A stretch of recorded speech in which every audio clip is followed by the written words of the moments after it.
Hi everyone. In this week's grammar review, we're going to look at an issue that comes up in paraphrasing. Some of you will have seen my notes from the July writing workshop on paraphrasing issues. Some of these relate specifically to grammar, and so I want to look at them today.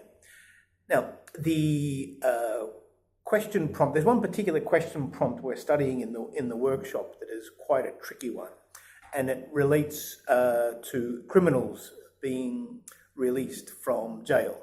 The full prompt is: many criminals commit further crimes as soon as they are released from prison, and then it's a causes and solutions style prompt. And so in your introduction, you need to make a paraphrase of this statement, which I have on the wall behind me here. So, many criminals commit further crimes as soon as they are released from prison. And if you're in the workshop, you would know that the way that we recommend you approach paraphrasing for a 7+ result is to look at changing nouns and verbs within the original sentence and looking at perhaps 2 nouns and 1 verb, or 1 noun and 2 verbs. And so in this particular prompt, there are a couple of candidates. So we have many criminals. Criminals, we have an alternative in offenders, perhaps. Commit, we have a synonym perpetrate. And crimes, crimes could be offences. As soon as they are released, immediately upon their release. Prison could be changed to jail. So there's lots of candidates here for paraphrasing, and it's very important that you do not try to change every word in a prompt, or you're more likely to run into grammar problems. Now, one of the students in the workshop, in their essay plans that we did on day 3 or 4, came up with the following: most offenders commit more sins right after they come out of lockup. So there are 2 concerns that we have here.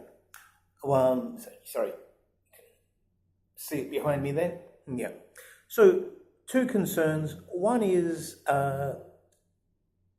sins. So a crime is an offence against the community. It's breaking the law. Sinning has a different connotation. Sinning has a religious sense to it. So sinners are commonly referred to in the Bible. We would not consider sinning to be a synonym for committing a criminal act. And so sins changes the meaning of the sentence, and that of course is a problem for task achievement in your essay writing. So be very careful that when you choose a synonym that it is an exact match.